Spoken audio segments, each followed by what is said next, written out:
Just relax, my assistant, the billionaire whispered, but what he did next shattered her calm. Just relax, my assistant, the billionaire whispered, but what he did next shattered her calm. Hello, everyone. Before we begin today's story, I have a small favor to ask.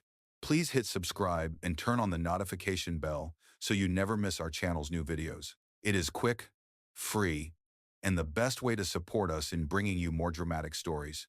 Your support means the world to us. Where are you watching from?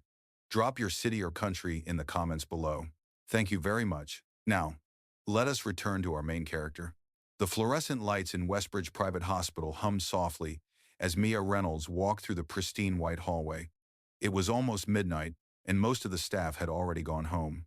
Her shift should have ended an hour ago, but the head physician had requested her presence. Something about the tone in his voice made her uneasy. Dr. Harris was waiting inside his office, hands clasped behind his back, staring out at the city skyline. "Mia," he said finally, turning toward her. His expression was calm, but there was gravity in his eyes. "I have an assignment for you. It will not be easy." Mia blinked, clutching her clipboard. "What kind of assignment?" "In the 7-2-717. In the 17-2-17. He motioned to the thick medical file on his desk. "A private patient on the top floor. Mr. Ethan Ward." The name made her pause. Ethan Ward. Even someone like her, a nurse who barely had time to glance at the news, knew that name. He was the young billionaire CEO of Ward Tech Industries, a company that had revolutionized smart prosthetics and rehabilitation technology. A year ago, he had been in a horrific car crash on the interstate. The headlines had called it "The Night the Genius Fell Silent." "He has been in a coma for 11 months, Dr. Harris continued. "His vital signs are stable, but his condition requires round-the-clock care. His family has insisted on assigning only one nurse for consistency. You came highly recommended." Mia hesitated. "Sir, are you sure I am the right person? I have never handled a long-term coma case on my own." "I am sure," he said simply. "This man needs more than medical precision. He needs someone who will treat him like a person, not a project." That night, Mia took the elevator to the top floor. The quiet was almost eerie. The private suite did not look like a hospital room. It looked like a luxury penthouse. Mahogany furniture, silk curtains, soft lighting that seemed far too gentle for a place meant for survival. In the center of the room lay Ethan Ward. Tubes and monitors surrounded him like a fragile constellation. Even in stillness, his face held a kind of strength.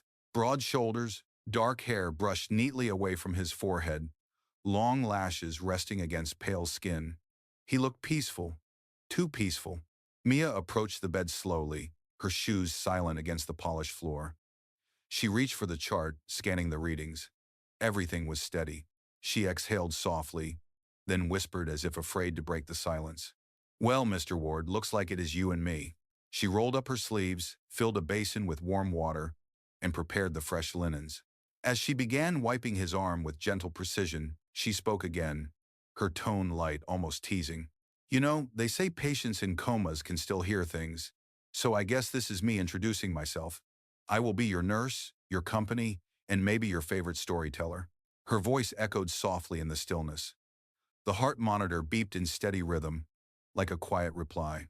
For a moment she stopped, feeling the strange warmth of the room press around her. There was something about him, something that did not feel lifeless. Maybe it was imagination, maybe hope. But as she adjusted his blanket, she swore his fingers twitched ever so slightly. Mia froze. She looked down. Nothing moved. The monitor's rhythm never changed. She shook her head and let out a nervous laugh. "Great, Mia. You are imagining things on your first night. Perfect start." She finished her routine, switched off the bedside lamp, and turned to leave. Then she heard a faint sound, like a sigh, almost human, almost impossible. Her heart pounded. She turned back, eyes wide. Ethan Ward's expression had not changed, but something in the air felt different, alive. And for the first time that night, Mia whispered under her breath, "Maybe you really can hear me." Outside, the city kept glowing, unaware that on the top floor of Westbridge Hospital, a sleeping billionaire had just begun to stir. The next morning, sunlight spilled through the tall windows of Ethan Ward's private suite, painting the room in soft gold. Mia Reynolds blinked awake in the chair beside his bed, a thin hospital blanket draped over her shoulders. She must have fallen asleep while writing her shift notes. The steady beeping of the heart monitor was the only sound that reminded her she was not dreaming. She rubbed her eyes and glanced at Ethan. He looked exactly the same, still, pale, silent. Yet that strange thought from last night would not leave her. I know I saw his fingers move. She checked the monitor again. The readings were unchanged. Maybe I really was hallucinating, she whispered with a faint smile. Her morning routine began. She replaced his IV fluids, adjusted the oxygen line, and checked his blood pressure. Everything was normal. Then she filled the small basin with warm water again. The scent of antiseptic mixed with the soft aroma of the jasmine lotion she used for his skin. It had become a quiet ritual, one she found oddly comforting. As she gently wiped his hands, she began talking again, just as she had the night before. Good morning, Mr. Ward. I hope you slept better than I did. I had coffee so strong, it could probably wake you up too. She chuckled softly at her own joke, then looked down at him, her voice softening. You know, the staff says no one really talks to you anymore. Maybe they have stopped believing you will wake up, but I do not think I can work like that. So, until you open your eyes, I am going to keep talking. She brushed a strand of hair behind her ear and continued speaking about her day. The new intern, who spilled an entire tray of instruments, the cafeteria soup that tasted like warm cardboard, the way the city lights looked from the top floor last night. As her words filled the quiet, something subtle changed. The heart monitor gave a soft, irregular beep. Mia froze. Her eyes darted to the screen. The rhythm evened out again, but her pulse quickened. Ethan? She whispered. Was that you? She leaned closer, searching his face for any sign of movement. Nothing. Only the slow, mechanical hum of life support machines. Hours passed. Dr. Harris stopped by for his afternoon rounds. Everything stable? He asked, scanning the chart. Yes, sir, Mia replied. But I thought I noticed some small changes. Tiny movements in his hand. Dr. Harris glanced at her with polite skepticism. After 11 months, it could be involuntary muscle activity. Do not raise your hopes too quickly. I understand, she said quietly, though disappointment flickered in her chest. When he left, the silence felt heavier than before. She sat back down beside Ethan, studying the faint rise and fall of his chest. They think I imagined it, she murmured. But I will keep watching, just in case you are trying to say something. That evening, as rain tapped softly against the windows, Mia stayed longer than usual. She adjusted the blanket around his shoulders and placed his hand gently on top of it. If you can hear me, she said softly, just know you are not alone here. For a moment, the air seemed to still. Then she felt a faint pressure against her palm. Her breath caught. She looked down, eyes wide. Ethan's fingers had moved again, barely a twitch, but unmistakable this time. Her heart raced. Ethan, can you hear me? No answer came, but the monitor began to pulse slightly faster, as though something within him had heard her voice and responded. Mia stared at him, the truth dawning slowly. This was not coincidence. This was connection. Outside, thunder rolled across the city, echoing down the long hallways of the hospital. Inside that quiet room, for the first time in nearly a year, there was the faintest sign of life and a nurse who refused to stop believing. The next morning, sunlight spilled through the tall windows of Ethan Ward's private suite, painting the room in soft gold. Mia Reynolds blinked awake in the chair beside his bed, a thin hospital blanket draped over her shoulders. She must have fallen asleep while writing her shift notes. The steady beeping of the heart monitor was the only sound that reminded her she was not dreaming. She rubbed her eyes and glanced at Ethan. He looked exactly the same, still, pale, silent. Yet that strange thought from last night would not leave her. I know I saw his fingers move. She checked the monitor again. The readings were unchanged. Maybe I really was hallucinating, she whispered with a faint smile. Her morning routine began. She replaced his IV fluids, adjusted the oxygen line, and checked his blood pressure. Everything was normal. Then she filled the small basin with warm water again. The scent of antiseptic mixed with the soft aroma of the jasmine lotion she used for his skin. It had become a quiet ritual, one she found oddly comforting. As she gently wiped his hands, she began talking again, just as she had the night before. Good morning, Mr. Ward. I hope you slept better than I did. I had coffee so strong it could probably wake you up too. She chuckled softly at her own joke, then looked down at him, her voice softening. You know, the staff says, no one really talks to you anymore. Maybe they have stopped believing you will wake up, but I do not think I can work like that. So until you open your eyes, I am going to keep talking. She brushed a strand of hair behind her ear and continued speaking about her day. The new intern who spilled an entire tray of instruments, the cafeteria soup that tasted like warm cardboard, the way the city lights looked from the top floor last night. As her words filled the quiet, something subtle changed. The heart monitor gave a soft, irregular beep. Mia froze. Her eyes darted to the screen. The rhythm evened out again, but her pulse quickened. Ethan? She whispered. Was that you? She leaned closer, searching his face for any sign of movement. Nothing. Only the slow, mechanical hum of life support machines. Hours passed. Doctor. Harris stopped by for his afternoon rounds. Everything stable? He asked, scanning the chart. Yes, sir, Mia replied, but I thought I noticed some small changes. Tiny movements in his hand. Dr. Harris glanced at her with polite skepticism. After 11 months, it could be involuntary muscle activity. Do not raise your hopes too quickly. I understand, she said quietly, though disappointment flickered in her chest. When he left, the silence felt heavier than before. She sat back down beside Ethan, studying the faint rise and fall of his chest. They think I imagined it, she murmured, but I will keep watching, just in case you are trying to say something. Downstairs is the passes a rate that presses and talum. That evening, as rain tapped softly against the windows, Mia stayed longer than usual. She adjusted the blanket around his shoulders and placed his hand gently on top of it. If you can hear me, she said softly, just know you are not alone here. For a moment, the air seemed to still. Then she felt it, a faint pressure against her palm. Her breath caught. She looked down, eyes wide. Ethan's fingers had moved again, barely a twitch, but unmistakable this time. Her heart raced. Ethan, can you hear me? No answer came, but the monitor began to pulse slightly faster, as though something within him had heard her voice and responded. Mia stared at him, the truth dawning slowly. This was not coincidence. This was connection. Outside, thunder rolled across the city, echoing down the long hallways of the hospital. Inside that quiet room, for the first time in nearly a year, there was the faintest sign of life and a nurse who refused to stop believing. Ban danoi, vit von 3 bamsat tailio, content mau 5, txt, to 600 token, kong vit tren canvas, tip noi von 2, nerdong nyot nyan va baboikan, tu yen toi jian sao, chofu hub. Che Ivan Fong Ki Twat Vit Twa Lai Ketqua de Lam Noidung YouTube Chukong Fai Bien Tup New Dao Dien. Noidung Kong Duk Vit Tut Kaktu Ma Fai Vit Day Du De Voiceover AI Doc Toduk. Love Millionaire to 39 Foot Danoi. By the third night, Mia Reynolds had stopped questioning what she had seen. The small twitch of Ethan Ward's fingers was real. She had felt it warm, human, deliberate. It had not been a reflex. Not after all these months. Something inside him was waking up, and she could feel it with every heartbeat.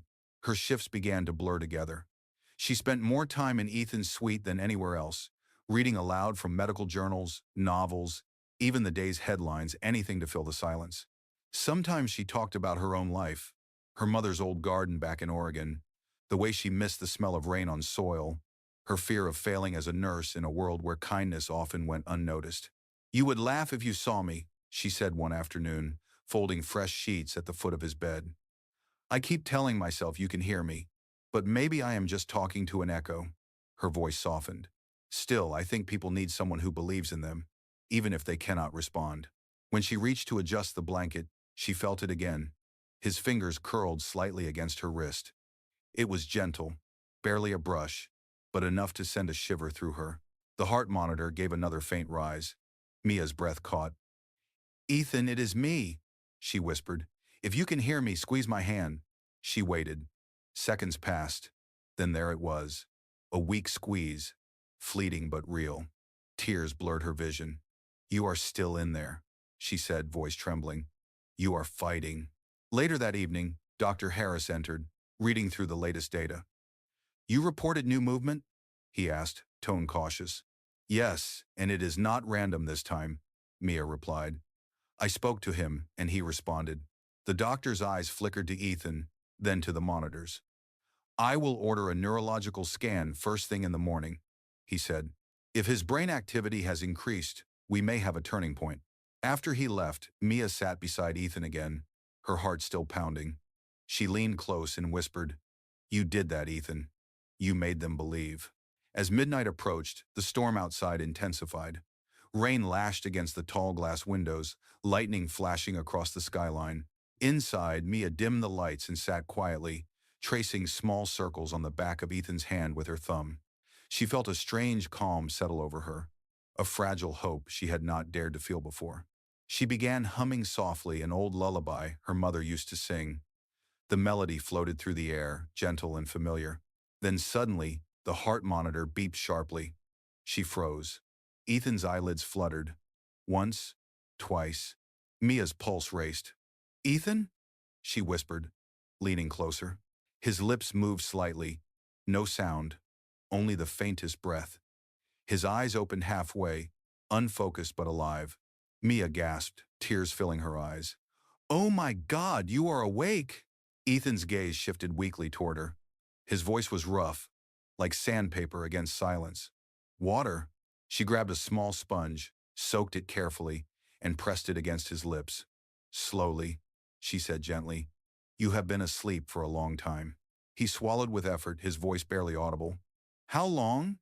"Almost a year," she whispered. "But you made it. You are safe." His brow furrowed faintly, confusion clouding his eyes. "Who are you?" Mia smiled through her tears. "My name is Mia. I am your nurse. I have been here every day." For a long moment, Ethan just looked at her, as if trying to pull her voice from a dream he had half remembered.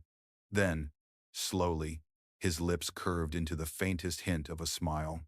Mia held his hand tighter, her voice shaking. "Welcome back, Ethan." Outside, the storm began to fade. The rain softened into a whisper, and for the first time in 11 long months, the room that had been filled only with machines now echoed with the sound of breathing, alive, human, and filled with hope. The next morning, the news spread through Westbridge Hospital like a spark in dry grass. Ethan Ward, the billionaire who had been in a coma for nearly a year, had opened his eyes. By sunrise, the private suite was crowded with doctors, nurses, and technicians checking every monitor and every chart. Mia Reynolds stood quietly in the corner, still in her night shift uniform, hair pulled back loosely. She watched the scene unfold with her heart pounding in disbelief. Less than 12 hours ago, she had been singing to him in the dark, hoping he could hear her. Now he was awake, alive, and looking right at her. Dr. Harris gave her a brief nod. "You were right, Mia. He is responsive. The brain activity scan confirms a full awakening sequence." Mia's lips trembled into a smile. "He squeezed my hand first, doctor. I think he knew before we did." Ethan lay propped up against the pillows, the color slowly returning to his face. His voice was weak but clear enough to speak. "So, I really was out for a year?" Dr. Harris nodded. 11 months and 19 days. You were very lucky, Mr. Ward." Ethan's gaze shifted toward Mia. His voice softened. "Luck or good care?" Mia felt her cheeks warm. "You had both," she said quietly. After the doctors finished their tests, the room finally emptied, leaving only the two of them. The hum of the machines had never sounded so peaceful. Ethan looked around, taking in the details of the suite, the flowers on the table, the sketch of a city skyline taped to the wall, and the soft scent of jasmine that lingered in the air. He turned back to her. "You did all this?" Mia nodded. "I wanted the room to feel like someone was still living in it, not just sleeping." He studied her face for a moment, as if searching for something familiar.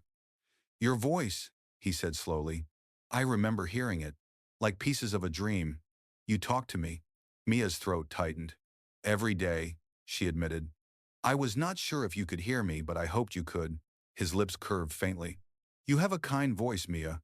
It made the silence less cold. "There 7 towns. It is havely to the weight high dot commons, and one there everything was the callan to itself." She smiled softly, brushing a stray tear from her cheek.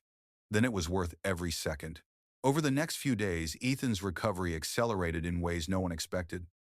Physical therapy began earlier than planned. He was still weak, his muscles stiff from months of immobility, but he pushed himself, determination shining through every slow movement. Mia stayed by his side during each session, helping him sit upright, guiding his hands as he learned to grip again, offering quiet encouragement when exhaustion threatened to break him. "Just one more try," she would say gently, her voice steady. "You are stronger than you think. It just a me." And every time he faltered, Ethan would meet her eyes, drawing strength from her calm presence. "You do not give up easily, do you?" he asked one morning, managing a smile through his fatigue. "Neither do you," she replied, tightening her grip on his arm as he stood on his own for the first time. That night, when most of the hospital lights had dimmed, Ethan called her name softly. "Mia." She turned from the window, the city lights flickering behind her. "Yes?" "I do not remember much," he said, his voice quiet, sincere. "But I remember warmth. I remember someone telling me I was not alone." "That was you, was it not?" Mia nodded slowly, her chest tightening. "Yes, I meant it. And May 7 Mass is a breading to Brog, the roosing May 7 Aeon." Ethan exhaled, a faint smile crossing his lips. "Then I guess I owe you my life." She shook her head. "You do not owe me anything, Mr. Ward. Just keep living. That will be enough." Outside, the night was calm again, the storm long gone. Inside, the man who had once been trapped between life and death began to reclaim both one breath, one heartbeat, and one quiet promise at a time. By the end of the week, Ethan Ward could sit up without assistance. His voice was stronger now, the rasp fading into something warm and measured. Each day began with the same rhythm: vital checks, physical therapy, then quiet conversations with Mia Reynolds that stretched long after visiting hours ended. The line between nurse and patient had softened into something gentler, more human. That morning, as Mia helped him adjust his posture in the wheelchair, Ethan said softly, "I keep thinking I should remember more. The accident, the night it happened, it is all a blur." She tightened the strap on his wrist brace. "Your mind went through trauma. Sometimes it protects you by hiding the hardest parts." He looked at her, brow furrowed. "But I cannot shake the feeling that it was not just an accident. I was driving home from the company, late at night. I remember headlights behind me, too close. Then nothing." Mia hesitated, the words catching in her throat. "Doctor, Harris mentioned that the police report was inconclusive. The car's brakes failed. They said mechanical malfunction." Ethan's jaw tightened. "I have my cars serviced weekly. Someone tampered with it." The tension in his voice drew her closer. "You think someone wanted to hurt you?" He nodded slowly. "Or silence me?" He turned his head toward the window, eyes reflecting the distant city lights. "There were disagreements in the boardroom before the crash. I was planning to expose some unethical dealings inside Ward Tech. If I had gone public, it would have ruined certain people." Mia's stomach twisted. "Ethan, you should tell the police. This could be serious." He exhaled sharply. "I will. But right now, I need proof." Later that day, while Ethan rested, Mia sat by his bedside scrolling through his old news archives on a hospital tablet. The headlines told a story she had never known: Ward Tech CEO critically injured in highway crash. Company board appoints interim director Nathan Cole. Nathan Cole. The name appeared again and again. When Ethan woke, she showed him the articles. His eyes hardened. "Nathan was my half-brother," he said quietly. "My father left him out of the company's shares. I gave him a position anyway, but he always wanted more."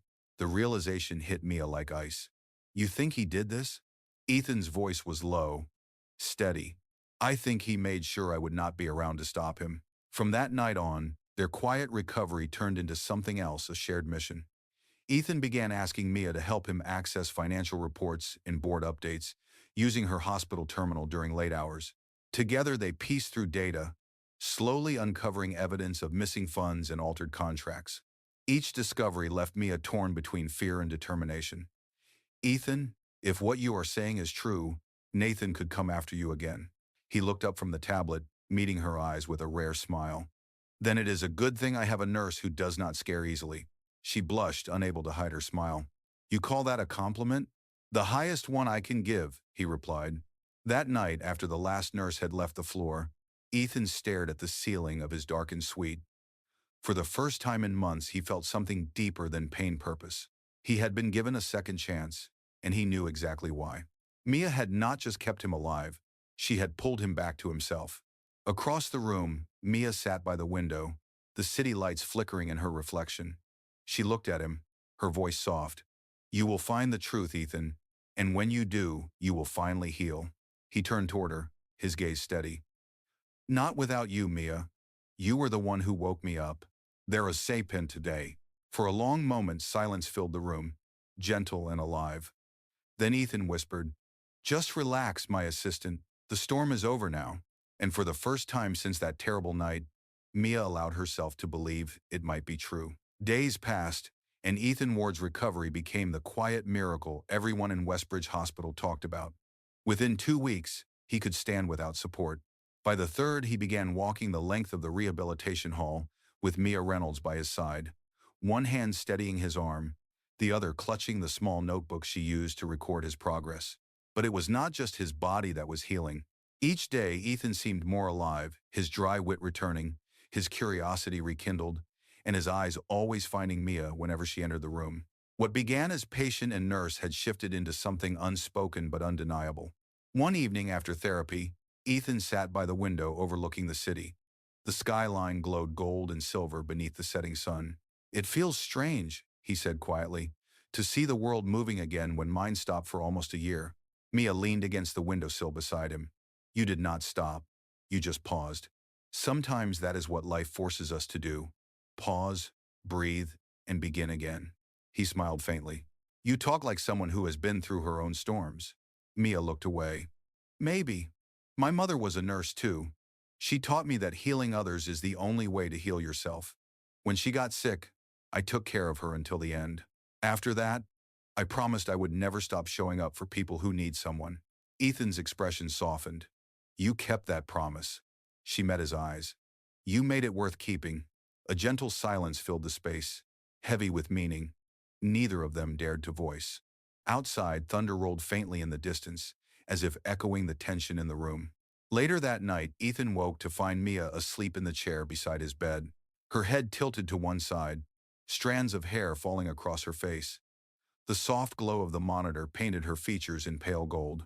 For a long moment, he simply watched her, the woman who had saved him, without expecting anything in return. He reached for the blanket and gently covered her shoulders. Then, almost without realizing it, he whispered the words that had lingered in his dreams for days. Just relax, my assistant. When Mia stirred awake, she caught him watching her. You should be resting, she murmured, embarrassed. I was, he said softly. Then I realized how quiet it gets when you fall asleep. I am not sure I like it. She smiled, still drowsy.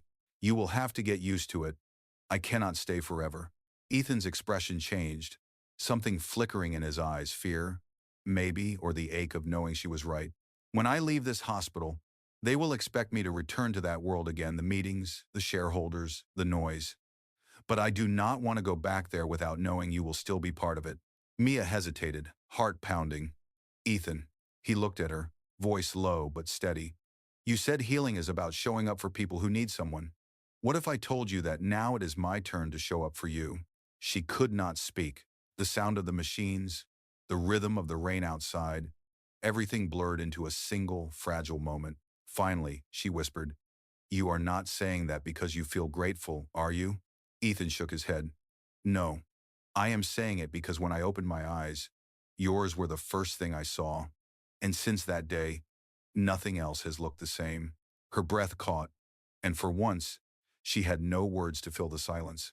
She only reached out and took his hand, the same hand that once lay lifeless under hers, and held it, feeling the steady warmth that meant life had returned in more ways than one. Outside the window, the rain had stopped. The city glowed in reflection, as if the world itself was holding its breath for whatever came next. A week later, Ethan Ward was cleared for limited work from the hospital's executive suite. The doctors called it therapeutic reintegration, but to him, it felt more like stepping back into the storm he had escaped. His laptop, once a symbol of power, now sat on the tray table beside his medical charts. He stared at it, feeling the old world closing in again. Mia Reynolds entered with her usual calm, carrying his lunch and the soft smile that made sterile rooms feel alive. You look like that screen just insulted you, she said lightly. Ethan chuckled. It used to be my weapon. Now it feels like a reminder of everything I lost control of. Then maybe it is time to take that control back, Mia said, setting the tray down. You survived something impossible, Ethan. Do not let the same people who caused it decide what you do next. He looked at her, realizing she knew more than she admitted. You have been thinking about Nathan too. Mia nodded. I looked through the hospital records, the visitor logs. Nathan came here once, the night after your surgery. He stayed only 10 minutes. Ethan's voice darkened. Just long enough to make sure I would not wake up. Enrasted without raiders. That evening, when the hospital quieted, Mia found Ethan sitting in his wheelchair, staring at the rain-streaked window. I cannot stay here forever, he said. Nathan is using my company. He is selling off the technology I built for rehabilitation, charging triple, cutting off clinics that help veterans. That was never what WardTech was meant to be. Mia's heart clenched. Then we expose him. We still have access to his digital trail from the reports we reviewed. Ethan turned to her, surprised. You mean we? She smiled faintly. You are still recovering, remember? You will need someone to make sure you do not fall over before you take him down. This shouting manages to death in the Rondoudis, in the Bind Rady in the palace. They spent the next few nights in quiet defiance. While the rest of the hospital slept, the faint glow of Ethan's laptop illuminated the room. Mia sat beside him, scanning documents, tracing transactions, highlighting suspicious patterns. Each file revealed another layer of betrayal. Nathan had transferred millions into offshore accounts and falsified board approvals using Ethan's electronic signature. When the final piece fell into place, Ethan leaned back, his hands trembling slightly. It is all here, enough to ruin him. Mia reached out, steadying his wrist. No, Ethan. Enough to save you. The next morning, Dr. Harris entered to check on his progress and found the two of them surrounded by files. You both look like you are planning a revolution, he joked. Ethan's expression was firm. Not a revolution, Doctor. A correction. By the end of the day, he sent everything to his legal team through a secure channel.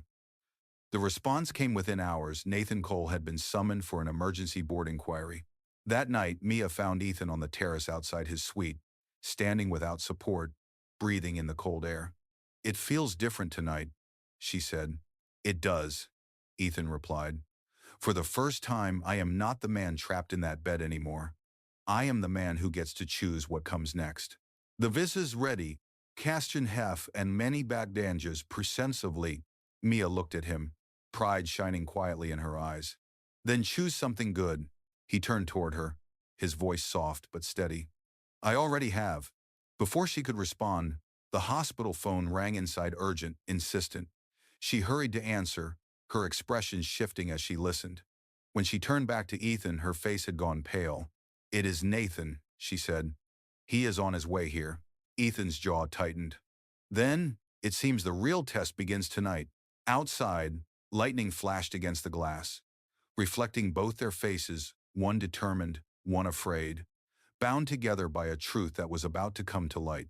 The elevator doors slid open with a metallic chime that cut through the quiet of the Westbridge Hospital hallway. Ethan Ward straightened in his wheelchair, the tension in his shoulders visible even beneath the hospital gown. Mia Reynolds stood beside him, her hands trembling slightly, but her expression stayed composed. Moments later, Nathan Cole stepped out, perfectly dressed in a tailored gray suit, his polished shoes echoing on the tile floor. He wore the kind of smile that never reached his eyes. Well, he said smoothly, I see rumors travel fast. My dear brother, I heard you finally decided to wake up. Ethan's jaw tightened. You sound disappointed. Nathan laughed softly. Disappointed? Hardly. Surprised, maybe? The doctors said it was unlikely after all this time.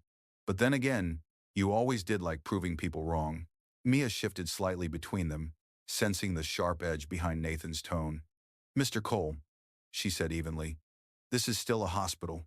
You should keep your voice down. Nathan turned to her, his gaze cold and calculating. And you must be the nurse, the one who talks too much. Ethan's voice cut through the air. Watch your tone. She saved my life. Nathan smirked. Of course she did. And now she thinks she can save yours again by playing detective? I hear you have been very busy digging into things that are not your concern. The Vresh's Singersus and Blong the Light. Ethan's eyes darkened. You mean the money you stole? The contracts you forged? You made sure the brakes failed that night, did you not? Nathan's expression froze for a fraction of a second before he recovered his composure. You really should not accuse family of something so dramatic. It sounds ungrateful. Before Ethan could respond, the door behind them opened. Two men in suits entered, corporate investigators, accompanied by security. One of them held a folder thick with documents. "Mr. Cole," the lead investigator said, "the board has reviewed your transactions. You are under formal investigation for fraud and attempted corporate sabotage." Nathan's confident mask cracked. "You cannot be serious. You have no proof." The investigator placed the folder on the table. "Actually, we have all of it. Financial trails, email authorizations, and a digital record of your access to the vehicle maintenance files from the night of the crash. Everything points to you." For the first time, Nathan's voice wavered. "Ethan, you do not believe this nonsense, do you?" Ethan met his brother's eyes, steady and unflinching. "I believe the evidence. And I remember the night you stood in this very room, pretending to care while hoping I would never wake up." Nathan took a step forward, his voice dropping low. "You think this will bring you peace? You are a fool. You have always been too sentimental to survive in this world." Mia stepped closer to Ethan, her voice quiet but firm. "Maybe, but sometimes kindness wins in the end." The sound of approaching police sirens grew louder outside. Nathan glanced toward the window, panic flashing across his face. The investigators moved in, placing him under arrest. "Nathan Cole, you have the right to remain silent," one of them said as the cuffs clicked around his wrists. Ethan exhaled slowly, his hands trembling as he watched his half-brother being led away.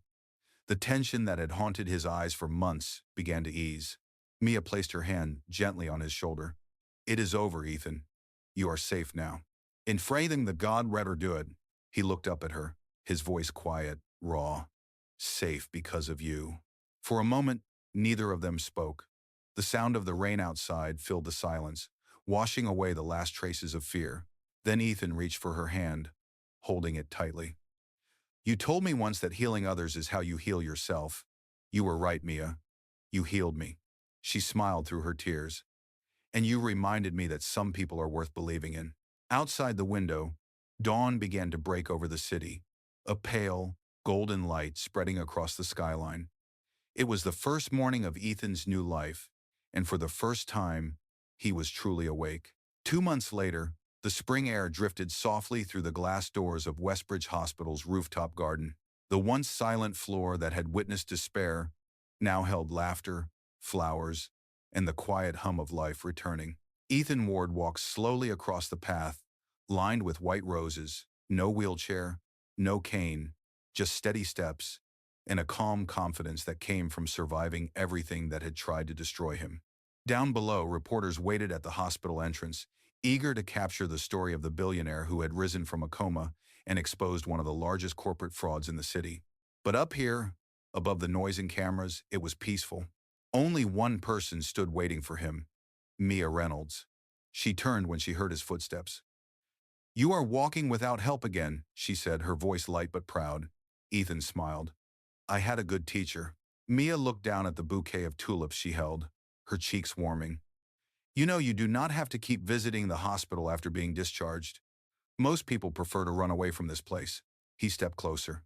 "I am not most people, and this place does not feel like a hospital to me anymore. It feels like where my life started again." They stood in silence for a moment, watching the sunlight catch on the petals. Ethan's voice was gentle when he finally spoke. "The board reinstated me officially this morning. Ward Tech is mine again, but I told them something important." "What did you tell them?" she asked. "That I am done running a company that only builds machines. From now on, we build hope. Rehabilitation centers, therapy programs, scholarships for young nurses. Your name was the first on the list." Her eyes widened. "Ethan, you do not have to," he interrupted softly.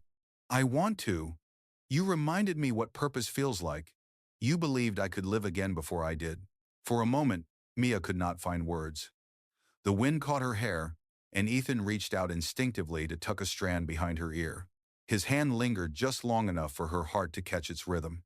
"Mia," he said quietly, "you once told me that healing others is how you heal yourself. Maybe that is true for me too. You healed me, and I think somehow I healed too by loving you." Her breath trembled. "Ethan, what are you saying?" He reached into his jacket and pulled out a small velvet box. Inside was a simple ring, Nothing like the diamonds the tabloids once associated with his name. It was elegant, quiet, just like the two of them. He smiled softly. I am saying that I do not want to spend another day without you. Not as my nurse, not as my assistant, but as the woman who changed my life. Marry me, Mia. They Welshie's problem and tears shimmered in her eyes, but her smile was radiant. You always were terrible at taking no for an answer. Is that a yes? He asked, half laughing, half afraid. It is a yes, she whispered. Ethan slipped the ring onto her finger, his hand steady. Then this time, it is my turn to take care of you. Mia leaned against him as the city below sparkled in the late afternoon sun. The nightmare was over, the past behind them.